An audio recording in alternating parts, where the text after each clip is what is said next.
Donc, on va continuer notre exposition suivie de l'évangile de Matthieu.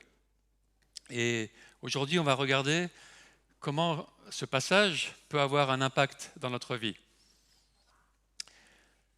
Nous lisons en Matthieu 8, l'évangile de Matthieu, chapitre 8, verset 5. Alors que Jésus entrait dans Capernaum, un officier romain l'aborda et le supplia en disant : « Seigneur, mon serviteur est couché à la maison, atteint de paralysie, et il souffre beaucoup. » Jésus lui dit : « J'irai et je le guérirai. » L'officier répondit : « Seigneur, je ne suis pas digne que tu entres sous mon toit, mais dis seulement un mot, et mon serviteur sera guéri. En effet, moi aussi, je suis un homme soumis à des supérieurs, j'ai des soldats sous mes ordres, et je dis à l'un, pars, et il part, à un autre, viens, et il vient, et à mon esclave, fais ceci, et il le fait. » Après l'avoir entendu, Jésus fut dans l'admiration, et il dit à ceux qui le suivaient : « Je vous le dis en vérité, même en Israël, je n'ai pas trouvé une aussi grande foi. Et je vous le déclare, beaucoup viendront de l'Est et de l'Ouest et seront à table avec Abraham, Isaac et Jacob dans le royaume des cieux. Mais ceux à qui le royaume était destiné seront jetés dans les ténèbres extérieures, où il y aura des pleurs et des grincements de dents. » Puis Jésus dit à l'officier : « Vas-y, et sois traité conformément à ta foi. » Et au même moment, le serviteur fut guéri. Prions quelques instants. Merci Seigneur Jésus pour cette opportunité d'être à nouveau devant tes paroles, de pouvoir les méditer, de pouvoir les intégrer. Qu'elles aient un impact dans notre vie, Seigneur. Comme tu le dis, que ta parole, elle vient dans nos vies, elle vient nous transformer, elle vient agir, elle vient éclairer les choses dans nos vies. Seigneur, nous dépendons de ton Esprit Saint pour cela. Tu nous ouvres les yeux, tu nous apportes ta lumière. Merci Seigneur Jésus. Amen. Donc au verset 5, Matthieu 8, 5. Alors que Jésus entrait dans Capernaum, un officier romain l'aborda. Capernaum, donc au nord du lac de Galilée, était un peu comme un camp de base pour Jésus.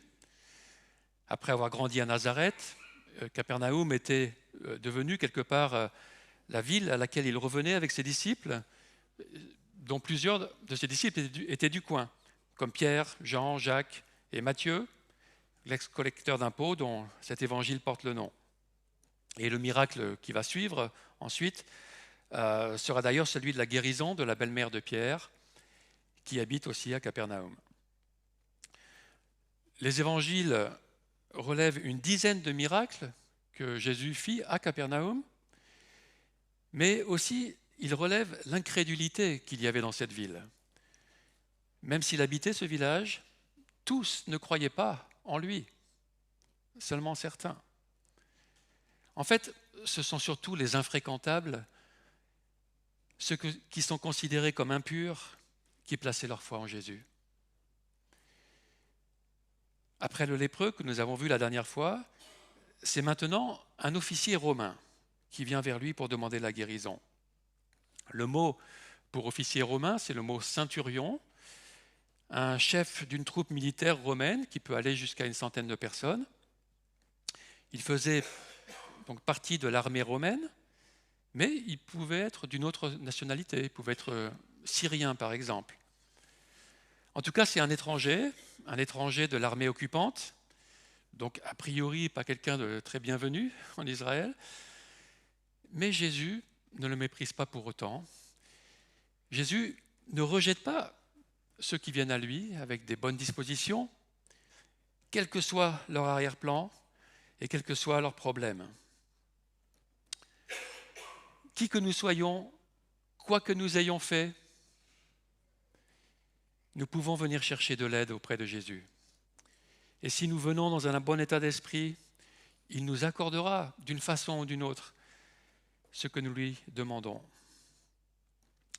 Au versets 5 et 6, l'officier romain l'aborda et le supplia en disant « Seigneur, mon serviteur est couché à la maison, atteint de paralysie et il souffre beaucoup. » Le fait qu'il l'appelle Seigneur montre son attitude de respect et déjà la foi qu'il a en lui. Même si socialement le centurion est plus haut placé que Jésus, s'il pouvait même lui donner des ordres et que Jésus devrait exécuter comme toute personne en Israël, il vient respectueusement demander de l'aide à Jésus. Qu'il dise Seigneur montre que pour lui Jésus est plus que ce simple prédicateur itinérant que les autres voient. On le verra par cette foi extraordinaire qu'il met en lui. Et non seulement il ne donne pas d'ordre à Jésus, il ne fait que décrire les faits d'un ton suppliant. Il lui demande même rien, il ne fait que décrire les faits. Et il dira aussi qu'il n'est pas digne que Jésus vienne chez lui pour guérir son serviteur. Alors ce mot traduit par serviteur peut être aussi traduit par fils. Les spécialistes sont divisés sur la question. Alors en tout cas, qu'il soit fils ou serviteur, son père ou son maître a compassion de lui, compassion de sa paralysie, compassion de sa souffrance. C'est une maladie qui pourrait être la polio par exemple, une maladie évolutive qui conduit à la paralysie totale, d'après ce que j'en sais. Et donc il entreprend cette démarche quelque peu rabaissante auprès de Jésus, un simple homme quelque part parmi les Israéliens, parmi ce peuple conquis. Dans le passage parallèle de l'évangile de Luc, on voit que la maladie du serviteur est très avancée. Il dit qu'il est proche de la mort. Et on y voit aussi que le centurion fait cette démarche à travers une délégation de notables juifs avec qui il est devenu en bonne relation, car il semble que cet homme aimait Israël. Il avait même participé au financement de leur synagogue, sûrement d'un village à côté. Et donc, Matthieu, ici, a sûrement abrégé l'histoire, compacté l'histoire, pour en venir à son point essentiel. Ce qu'il veut montrer, c'est la foi du centurion. Ce chef militaire donc a entendu parler de Jésus et il croit pouvoir recevoir de l'aide de sa part. D'ailleurs, Jésus semble être sa dernière chance pour ne pas perdre cette personne à laquelle il est attaché. Et au verset 7, Jésus lui dit « J'irai et je le guérirai ». C'est ainsi que les traductions françaises le traduisent en général, mais d'autres versions y voient plutôt une interrogation. « Moi, irai-je le guérir ?» La maison dont l'officier a parlé est normalement considérée comme impure pour les Juifs.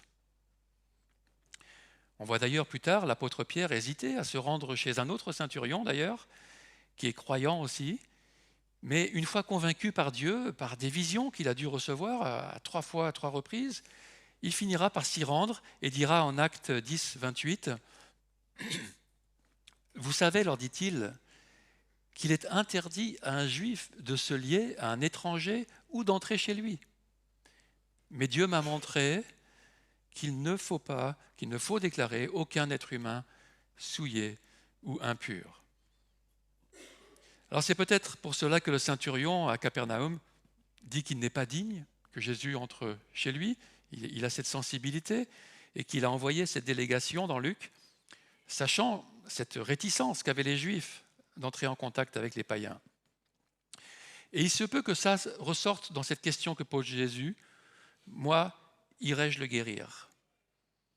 Mais, même si c'est une question, il ne ferme pas la porte, il laisse entrevoir que c'est possible qu'il y aille quand même. Et les questions de Jésus, vous savez, les questions de Jésus, elles ont aussi cette faculté de révéler ce qu'il y a vraiment dans le cœur. Et ici, ça va être l'occasion d'entendre cette réponse remarquable au verset 8.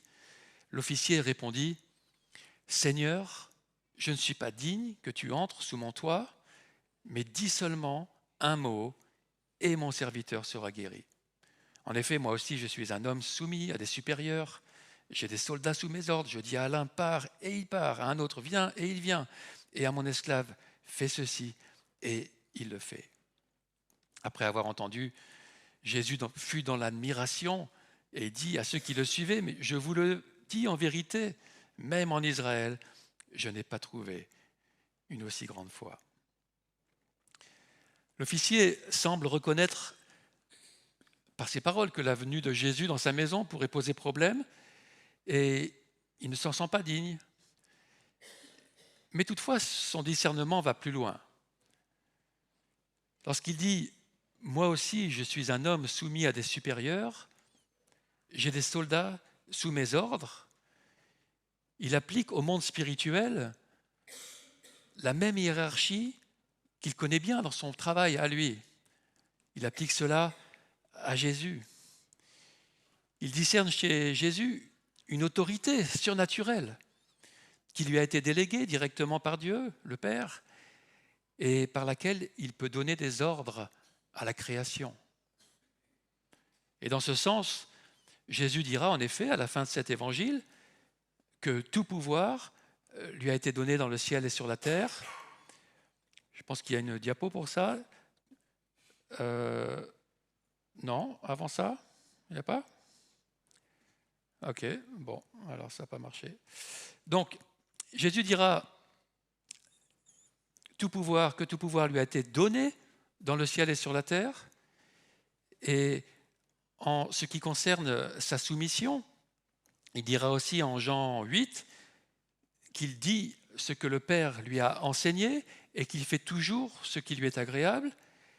Et en 1 Corinthiens 15, 28, l'apôtre Paul dit encore que lorsque tout lui aura été soumis, alors le Fils lui-même se soumettra à celui qui lui a soumis toutes choses.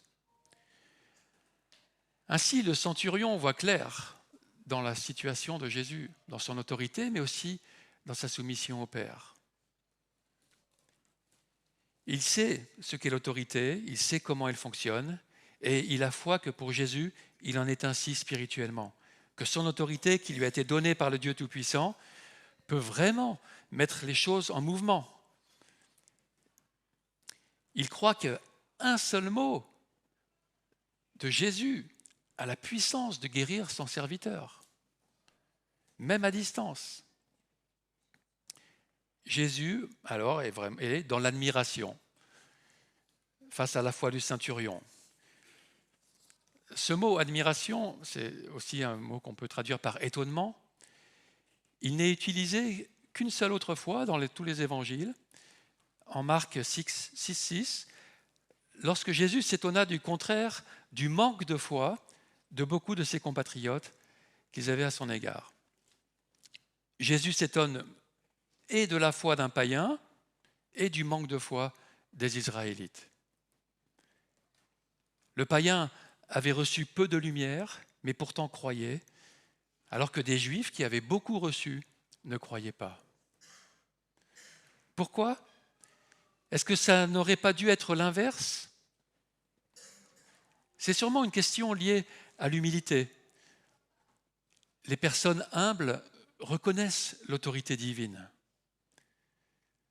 Le manque de foi peut aussi être la conséquence de prendre la vie comme un dû plutôt que comme une grâce.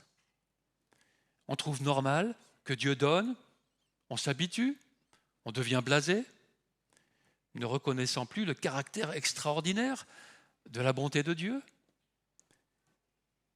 Et puis, il y a les fois où on aurait aimé que Dieu fasse quelque chose pour nous et il ne l'a pas fait.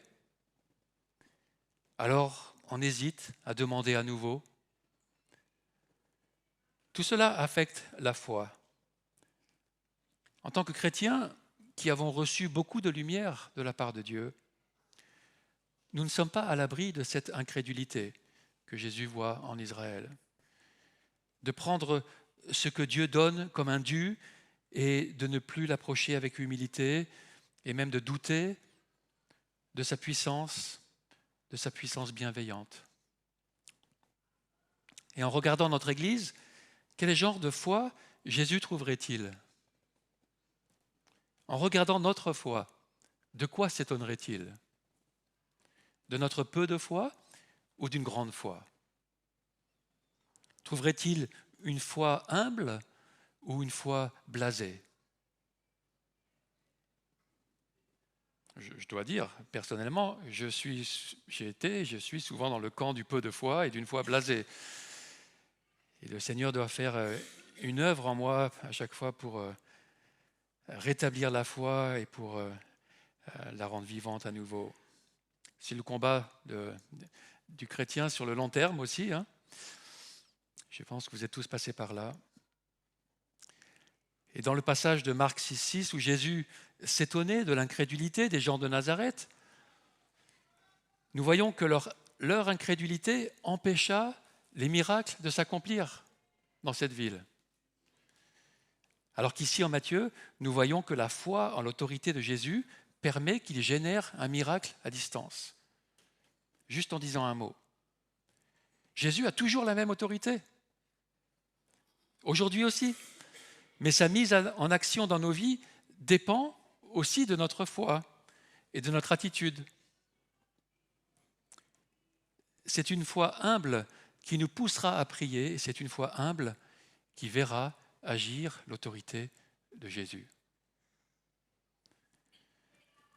C'est cette foi qui habite le réel peuple de Dieu, une foi vivante dans l'autorité de Jésus. Au verset 11, il dit « Or je vous le déclare, beaucoup viendront de l'Est et de l'Ouest et seront à table avec Abraham, Isaac et Jacob dans le royaume des cieux. Mais ceux à qui le royaume était destiné seront jetés dans les ténèbres extérieures où il y aura des pleurs et des grincements de dents. » Ceux qui viendront de l'Est et de l'Ouest représentent probablement à la fois des non-juifs et des juifs de la diaspora, comme le prophétisait déjà le psaume 107 et Ésaïe en son chapitre 25.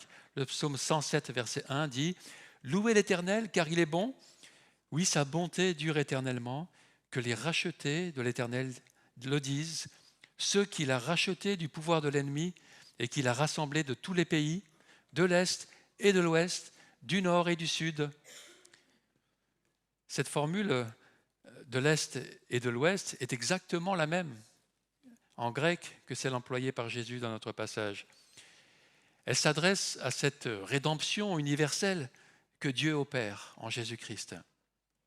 Et on voit en Ésaïe 25, 6, il est dit « Sur cette montagne », donc c'est la montagne de Sion, « l'Éternel, le Maître de l'univers, prépare pour tous les peuples un festin de plats succulents, un festin de bon vin, de plats succulents, plein de moelle, de bon vin clarifié.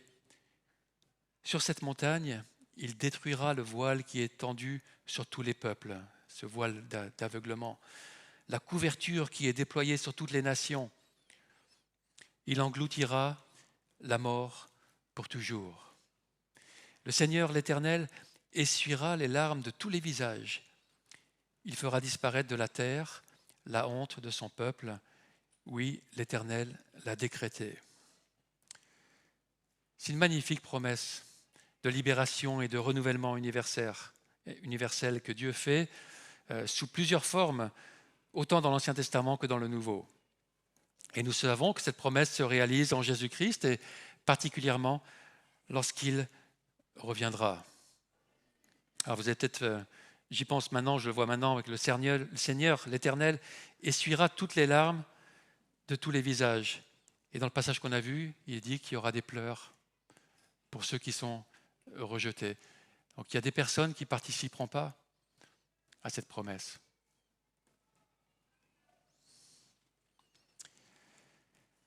Dans notre verset 11, ceux qui viendront de l'Est et de l'Ouest, juifs et non-juifs, sont ceux qui auraient dû être les derniers à placer leur foi dans le Messie d'Israël, Jésus, car ils étaient éloignés.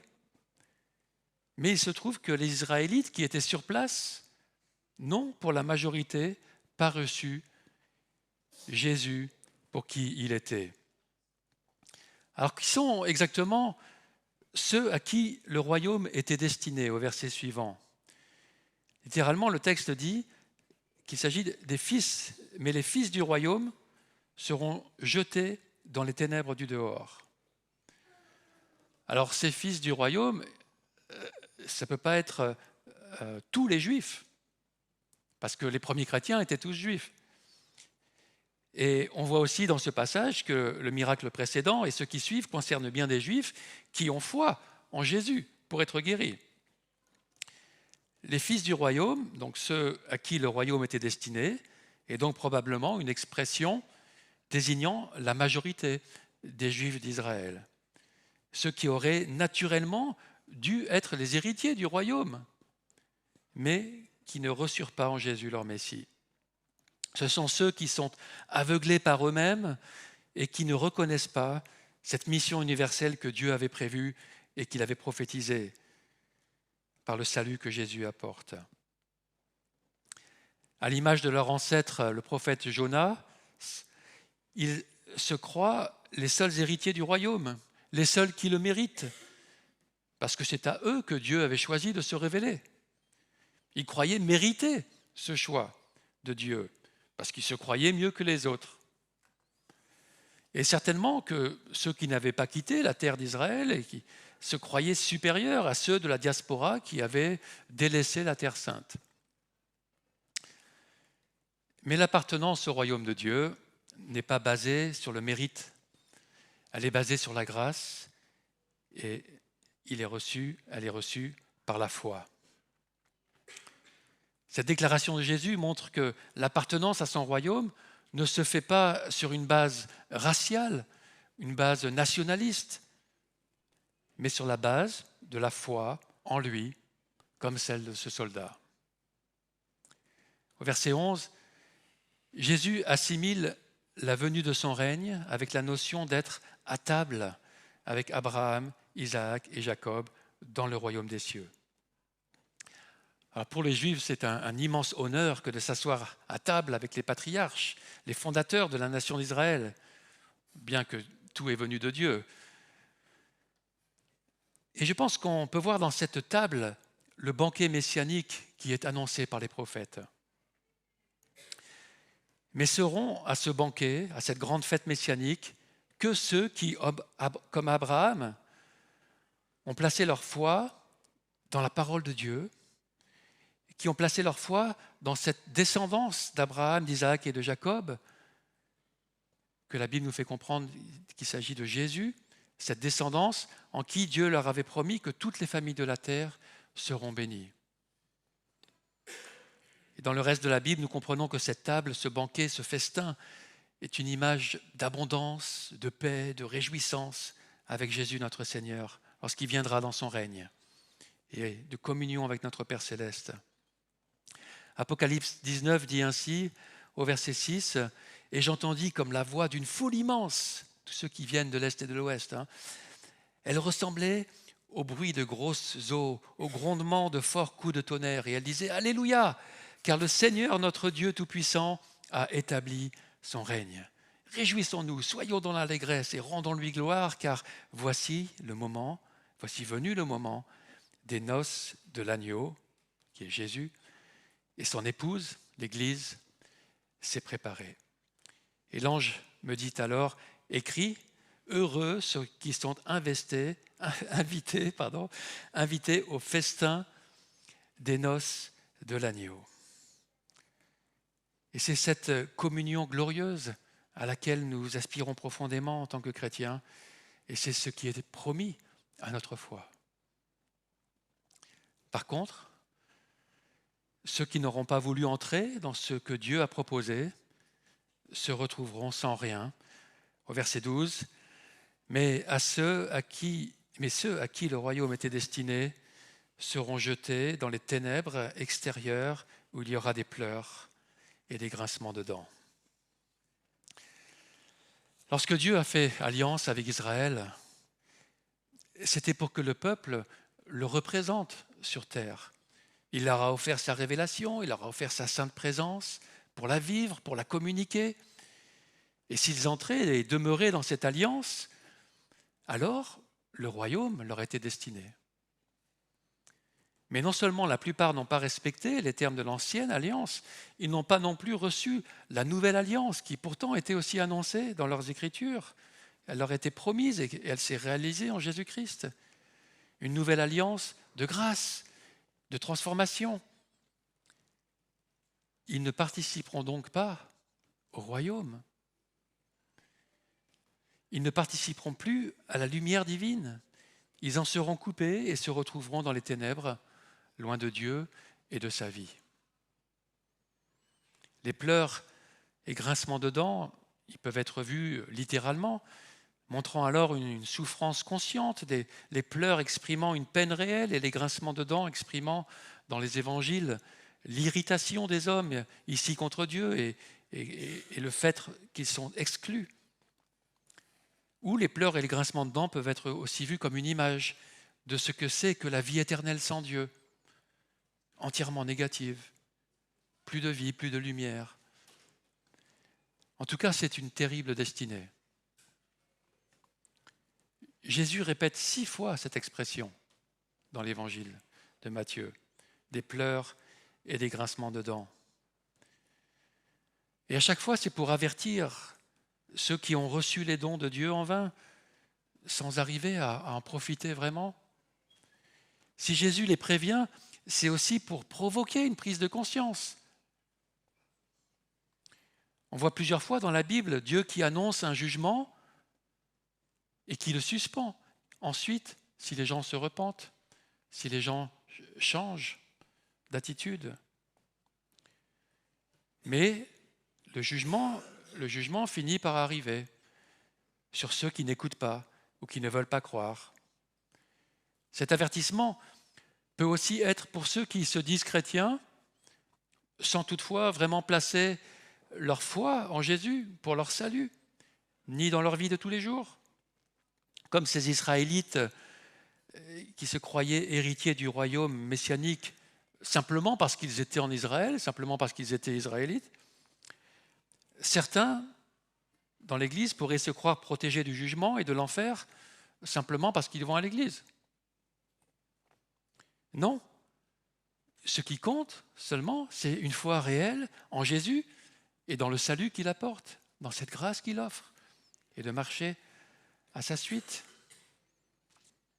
Si Jésus parle ainsi avec insistance de cette destinée non enviable, c'est pour qu'on le prenne au sérieux et qu'on se remette en question. Plaçons donc notre foi en lui, comme le fit ce commandant de l'armée romaine. Et nous terminons par ce verset 13. Puis Jésus dit à l'officier, « Vas-y, sois traité conformément à ta foi. » Et, au moment même, le serviteur fut guéri. Jésus sait que l'officier a reconnu son autorité et il peut donc, à l'inverse de ce qu'on aurait pu s'attendre dans cette rencontre entre tous les deux, lui donner un ordre. Jésus dit « Vas-y ». C'est Jésus qui commande le centurion là avec cet impératif. Va. Mais il relève à nouveau sa foi, celle qu'il vient d'admirer et qu'il reconnaît comme efficace. Il confirme que sa foi est bien placée, qu'elle est appropriée. C'est bien cette foi qui a permis la guérison.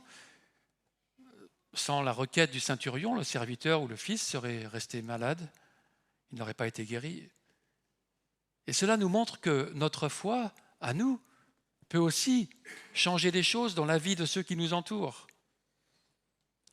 Le texte ne nous dit pas si l'officier a dit à son serviteur qu'il allait voir Jésus pour lui demander de le guérir. Le serviteur aurait ainsi pu mettre sa foi en Jésus. Le texte ne nous dit pas, c'est pas là le sujet. Le sujet, ce qui importe, c'est la foi de l'officier. C'est celle-là que Jésus a admirée. Et c'est ça qui a permis la guérison. Dans la Bible, il y a plusieurs exemples similaires d'intercession pour les autres. Et cela fait partie de notre mission en tant que chrétien. Chaque chrétien peut intercéder auprès du Seigneur, au bénéfice de ses proches, comme dans ce cas, ou même en dehors de notre famille. Cela ne veut pas dire que la réponse sera toujours positive comme elle l'a été ici, mais cela fait partie de notre rôle. Ceux qui intercèdent régulièrement pour les autres verront des prières exaucées. Vous l'avez sûrement déjà expérimenté dans l'histoire de l'Église en général, avec un grand E. Les exemples sont nombreux et cela continue aujourd'hui. Comme le centurion, plaçons notre foi dans l'autorité et la bienveillance de Jésus. Alors avant de chanter un dernier chant et de terminer ce culte, il est approprié, n'est-ce pas, que nous prenions un moment maintenant pour intercéder. Et même si nous n'avons pas l'habitude de faire cela, essayons, plaçons, comme le centurion l'a fait, devant Jésus, une requête, quelque chose qui pourrait aider une personne qui est dans une situation difficile. Une personne que nous avons à cœur. Alors, je vous demande maintenant, si vous voulez bien, de vous mettre par deux ou trois et on va prendre ce moment d'intercession pour quelqu'un d'autre.